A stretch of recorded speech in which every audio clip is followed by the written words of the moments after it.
हमारे बीच मौजूद हैं राष्ट्रीय जनता दल के रोहतास जिला अध्यक्ष रामचंद्र ठाकुर जी।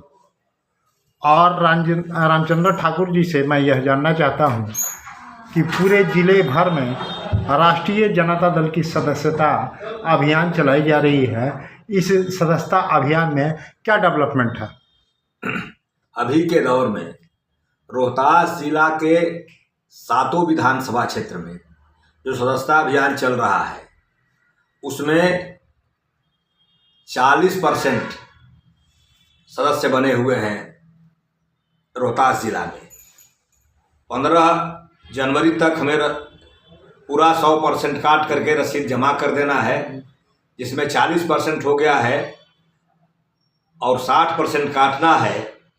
तो इसमें तेज़ी लाने के लिए कार्यकर्ताओं को निर्देशित किया जा रहा है कि आप तेज़ी ला करके 15 जनवरी तक रसीद काट करके हमें दे देना है। अब तक की गतिविधियों के अनुसार सासाराम विधानसभा क्षेत्र में क्या सदस्यता अभियान का आपको आंकड़ा है? सासाराम विधानसभा क्षेत्र में 42% रसीद कट गया है। बाकी रसीद काटने के लिए लोग कार्यकर्ता लगे हुए हैं। 15 जनवरी तक मिल जाएगा। अगर आंकड़ों की बात करूं तो आंकड़ों में साफ साफ बताइए, परसेंटेज ना छोड़ करके। आंकड़ों में डेहरी में 350 रसीद कट गया है। सासाराम में 280 रसीद कट गया है। करगहर में 292 रसीद कट गया है।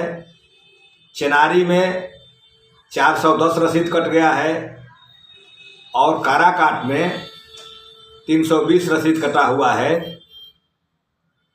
अभी के दौर में लोग राष्ट्रीय जनता दल का सदस्यता क्यों लें? आपकी पार्टी की क्या खूबियां हैं?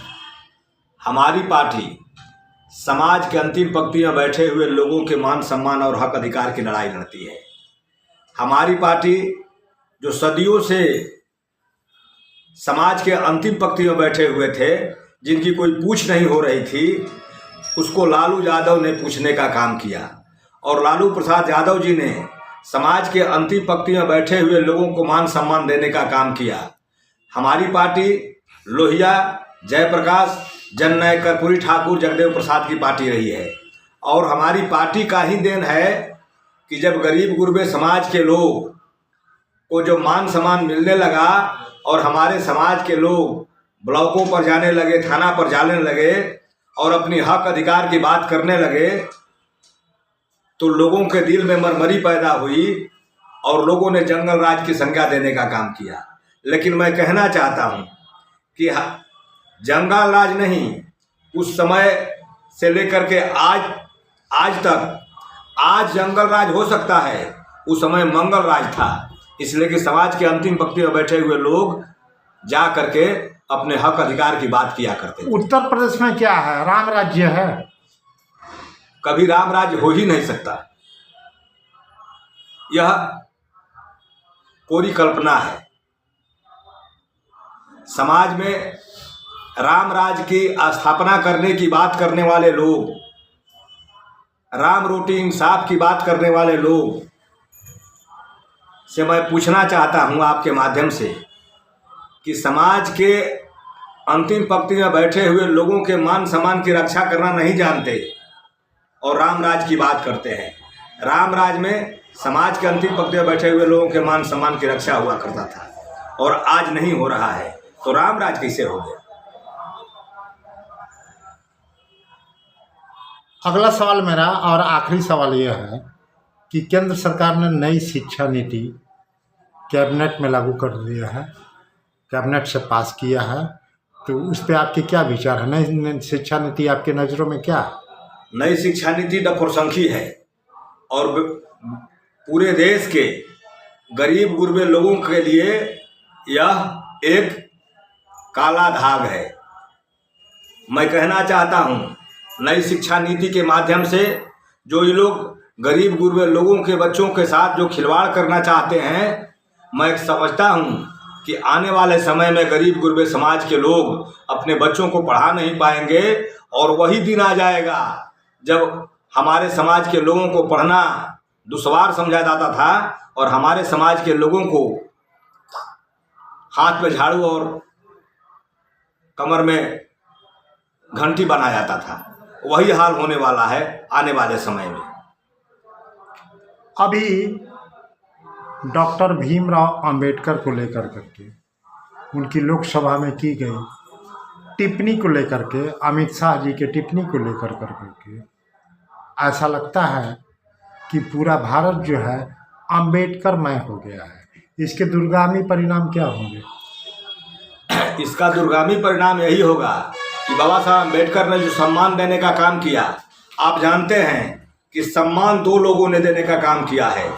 पूरे देश के पैमाने पर दलित समाज के लोगों को बाबा साहब अम्बेडकर ने सम्मान देने का काम किया, तो बिहार के पैमाने पर कर्पूरी ठाकुर ने अत्यंत पिछड़ा समाज के लोगों को सम्मान देने का काम किया।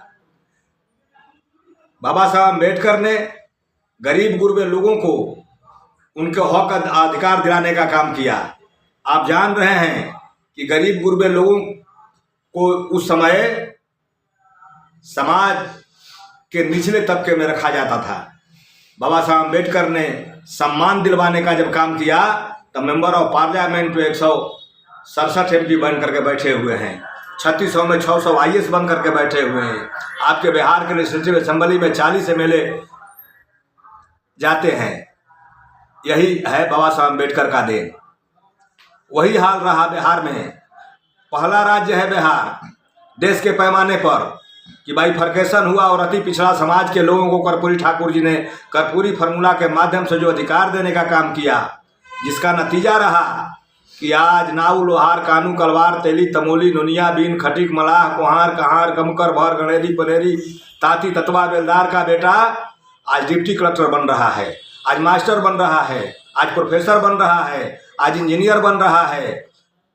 अगर यह नहीं होता तो गरीब गुरबे समाज का बेटा, जो समाज के अंतिम पंक्ति में बैठे हुए लोग हैं, उनका बेटा नहीं बनता। बहुत बहुत धन्यवाद। आप देख रहे थे बिहार साथी न्यूज। बिहार साथी न्यूज पे आपको मौजूद थे